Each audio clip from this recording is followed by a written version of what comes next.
And I'm taking that objectivity into myself, so that when I feel an emotion, I'm feeling it, I'm looking at it, I'm experiencing it, and there's that separation. Huh? Every time I separate from something, I'm disidentifying. I'm relocating. I'm relocating where I think I am. Right? So you've got to relocate out of the body, relocate out of the sensations, feelings, emotions, relocate out of thought. See?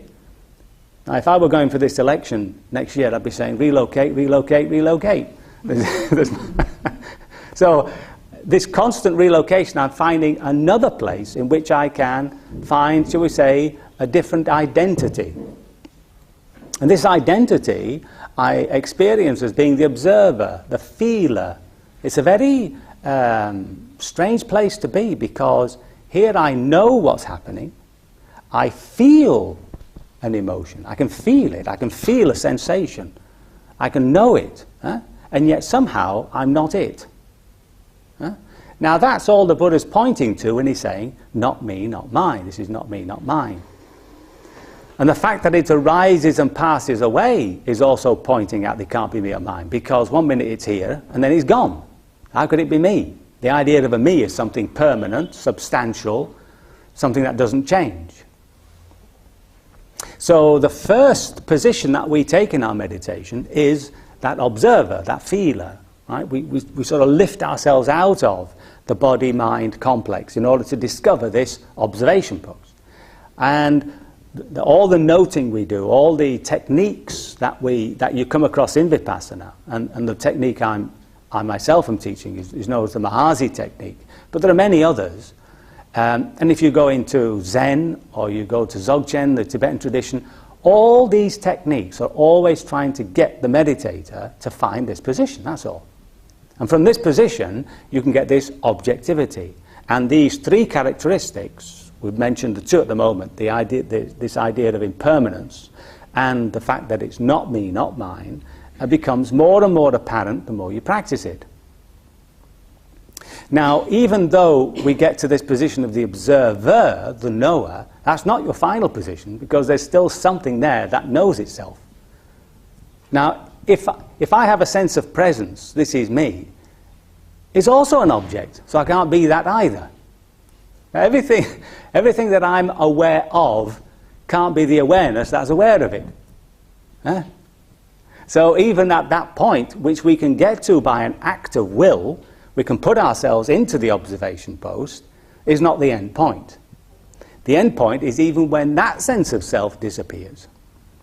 And occasionally that may happen to you in little blits and blobs when you fall into an absorption state, where there's a sense of loss of a self, and yet when you come out of that state, you know that there has been a process of knowing, a process of seeing, a process of experience. Now, these I like to call little nibbanic moments, right? Even whether they're actually nibbana or not, let's not get into that discussion, but they're nibbanic moments in the sense that just for that one moment, we've lost the sense of self. Now, you might say to yourself, well, I do that when I watch a good film. Huh? When you sit and watch a good film, that's it, you're gone. You wake up 2 hours later and you say, that's a fantastic film. But you weren't aware of yourself watching the film while you were watching the film. There was a loss of self. Huh? But unfortunately, we enter into those absorptions with an intention which corrupts the actual process. And the intention is, I'm going to enjoy myself. And as soon as you do that, you form a relationship with films. The film now becomes something that your happiness is dependent on. So after you've seen one film, there comes in not too long a space afterwards, a thirst, a craving, an addiction to get another DVD. See? Or else life becomes meaningless. This is what I found, isn't it? So it's a case of recognizing that we're talking about two different levels of consciousness. Right? There's a level of knowing, a level of the way we relate to the world, which is seeking happiness in the world. Now, this is where we come to the other of the three characteristics, which the Buddha called dukkha. Dukkha translates as a hard place. So we're in a hard place. And it's a hard place because we've made this wrong relationship. And this fundamental delusion that we suffer from expresses itself in a search for happiness in the sensual world. That's how it expresses itself. Having identified ourselves with the body, having identified ourselves with our emotional life and our thought life, we're now trying to make this inner environment the happiness that we seek. That's all. So when I'm feeling well, when I'm feeling really fit and I'm walking up a hill or something, then that's happiness. I made it, finally. See? Then I get to the top of the hill, and I've got to come down, and it all dribbles away. The body feels weak and tired, and I've got to have my orange juice. Emotionally speaking, I can create a situation. See, I try and find the right sort of person who makes me happy, the right sort of situation, and I find myself in this beautiful emotional euphoria. Nature, sex, drugs, rock and roll, it's wonderful. So it's all, but unfortunately, as soon as I've got it, this emotion corrupts, it disappears, it falls away from me. See? But I still think that as long as I can just get the right thing, right job, right relationship, right house, right car, I will be definitely perfectly happy. See?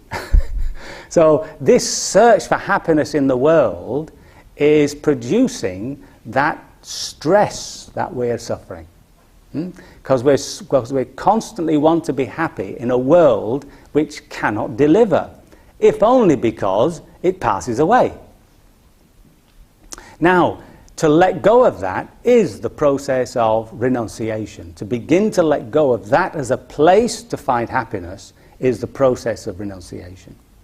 Now, renunciation isn't self-mortification in the sense that we're not trying to beat ourselves up. For heaven's sake, we're suffering enough. Right? What we're trying to do is to let go of our attachment to things.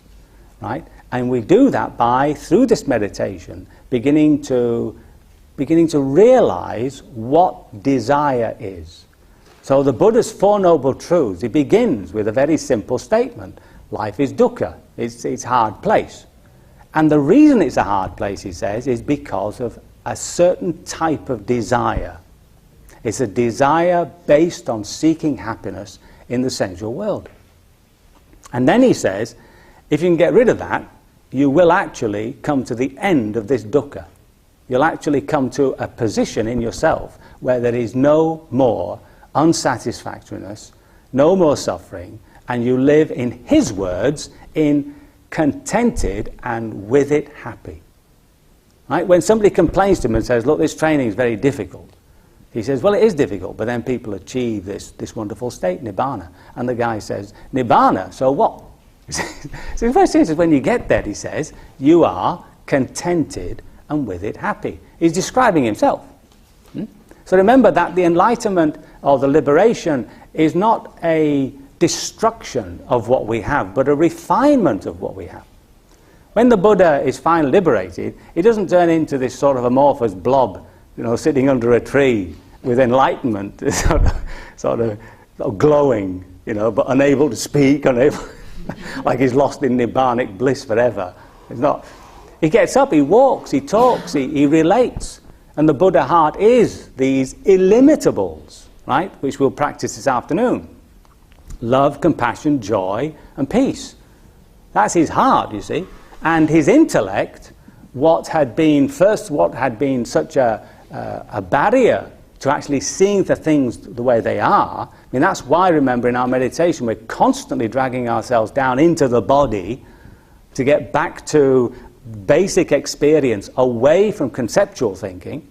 Remember that concepts always hold our history. So whenever we experience something, we're always dumping our history on what we're experiencing.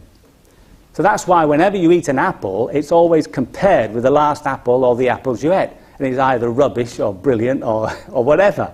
But actually the apple is just an apple. And to taste the apple this apple that I'm tasting, as in its individuality, I have to forget all history. And to do that, I place my attention just in the eating, just on the tongue. See?